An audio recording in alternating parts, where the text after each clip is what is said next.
A general became a male concubine, forced to be an enemy prince's plate. Beauty crafted by the Wei Kingdom over 3 years. Wei Yu transformed from a young battlefield general into a delicate beauty of ambiguous Chen. After one night of downfall, Wei Yu lived up to expectations and married his former enemy under the identity of Qin Yi. Failed assassination on the wedding night made Wei Yu reconsider his plan, only to encounter an unexpected twist. Where's the jade Wei Yu promised to bring? Yu An knew Wei Yu's appearance and preferences well. When he saw his new sister-in-law's familiar features, so he had someone investigate Qin Yu's background. He even openly provoked at the banquet the Night King hosted. Wei Yu was afraid he'd noticed. Then the Night King who'd been holding him suddenly let go. How come I didn't know Qin Yu and the Crown Prince had history? Afraid of a misunderstanding, Wei Yu tried to explain, but the Night King cut him off. He pointed to the wine pot on the table and had Wei Yu pour Yu An a cup. Yu An then answered that they'd only met once.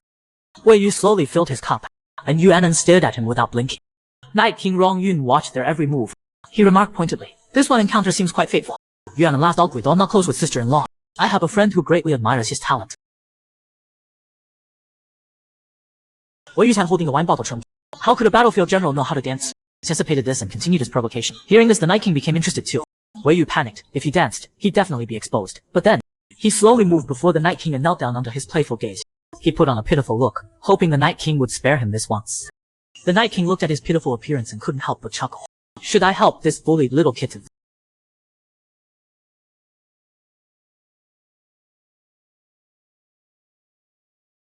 Everyone below burst into laughter.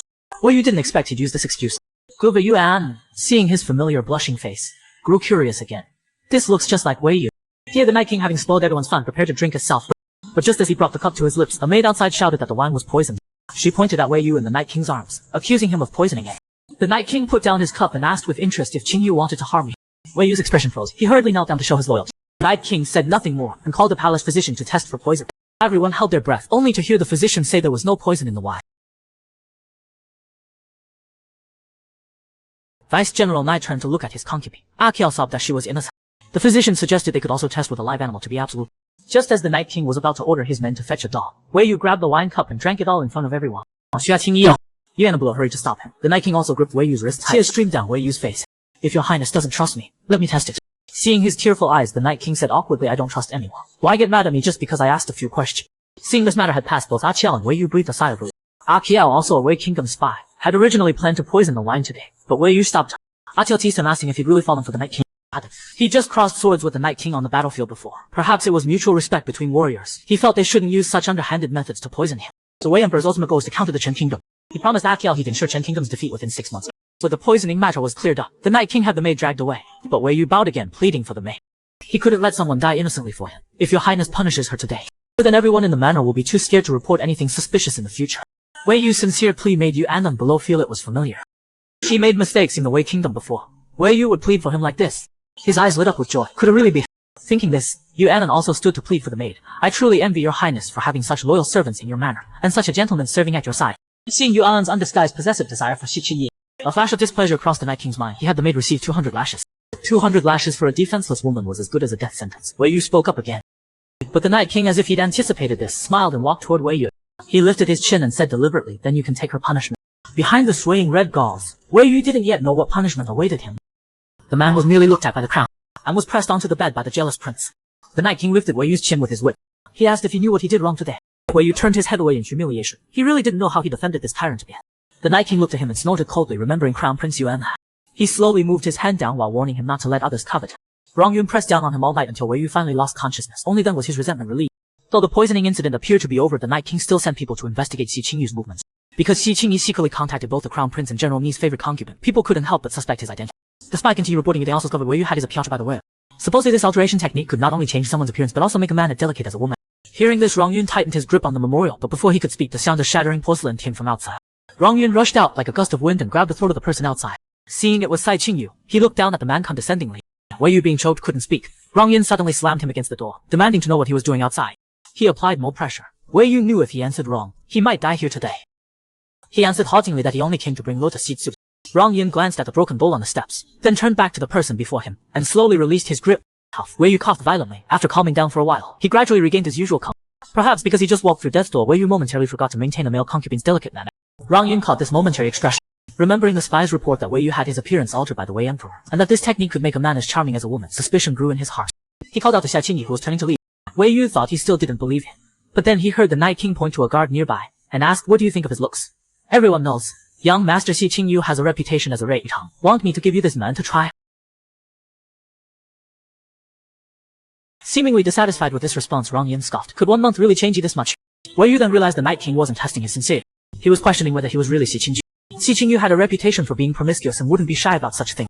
Thinking this, Wei Yu pretended he'd only refused earlier because he feared your highness would blame him.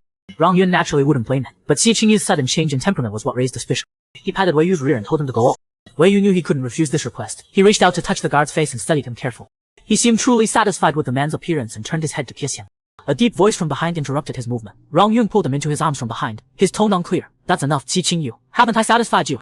Looking at this delicate, seductive face, Rong Yun thought he must be overthinking it. That proud prodigy who shone brilliantly on the battlefield. How could he possibly serve another?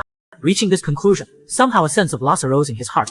Wei Yu rubbed against the Night King's shoulder like an obedient cat. Inwardly, he wondered if the Night King had discovered something, which was why he tested him today. Juyanin realized his sister-in-law was very likely the former Wei Kingdom General Wei Yu, though he didn't know why Wei Yu had fallen from general to male concubine. Since he was willing to hide his identity and enter the Chen Kingdom, there must be unspeakable reasons. The next day he came again to Sister Chloe. He held his hand and told him, once there was a beautiful but fierce bird that was injured by a hunter. The hunter cut off its sharp beak and claws and presented it to the emperor. The bird was then locked in a golden cage. A prince thought it should soar in the sky. So the prince opened the cage to let it leave. But the bird didn't want to leave. The Yuan spoke me. The prince told the bird that no matter how long it takes, whenever it wants to leave this cage and let it return to the sky. Hearing this, Wei Yu was speechless. He understood what Yuan meant. But he had too many burdens and couldn't leave freely like that unattached bird. Yuan held his scarred hands and rubbed them tenderly. These were left when the Night King bound his hands to the bedpost line. The stinging pain in his hands snapped him back to reality. He pulled back his wrist and said distantly, thank you for your concern, Your High. Please, don't meet with me alone again to avoid gossip. Looking at his empty palm, Yuan knew his brother was rejecting his offer. There must be a reason he didn't want to acknowledge it. So he leaned closer. Then, young Master Xi, can I call you and Xie Qingyu's you are homonyms. In that instant, Wei Yu seemed to see the young Yuan Yan. For the cause of restoring his kingdom, a general actually served his enemy. But the jerk couldn't stay faithful. He just got his beauty and immediately sought a new lover. Wei Yu read the intelligence report in his hand and burned it over the candle flame. It said the Night King would lead troops out in 3 days. According to plan, he had to find a way to make the Night King take him alive. But the Night King hadn't visited him in half a month. He must have found a new favor. Looks like he had 3 days to make the Night King's heart turn to him again, so the Night King would take him on the campaign. Wei Yu dressed up carefully and brought soup to Rong Yin's courtyard, but was stopped by guards at the gate. He asked if they could make an exception. He brought Your Highness's favorite soup.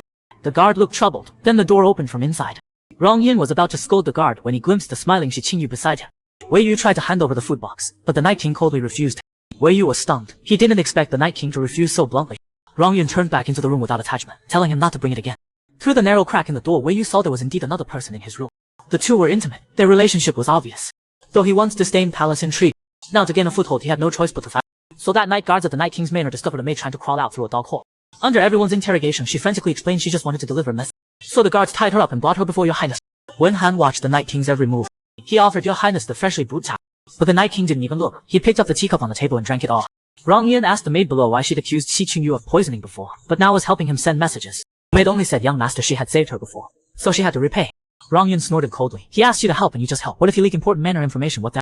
The maid kowtowed in terror, saying she watched young Master Xi write the letter to his family. Rong Yin impatiently tapped the envelope with Atiel's name on it. He asked how come he didn't know Vice General Ni's concubine was Xi Qingyu's family. Wen Han, thinking Your Highness suspected Xi Qingyu, tried to be clever and said he also felt this matter wasn't simple. Even a regular family letter would need to be sent out to a dog hole and mail. Unless Qingyu had something he couldn't let Your Highness know. Rong Yin laughed heartily at the letter's contents, because Xi Qingyu was asking Atiel how to regain favor. He described in the letter that Your Highness recently, so he'd been neglected. He longed for Your Highness but knew he couldn't have him exclusively. So he only hoped Your Highness would look at him once more. He didn't seek favor only to stay by his side. It explained young Master Xi was too embarrassed, so he had her secretly send it out. That's why she was delivering the letter.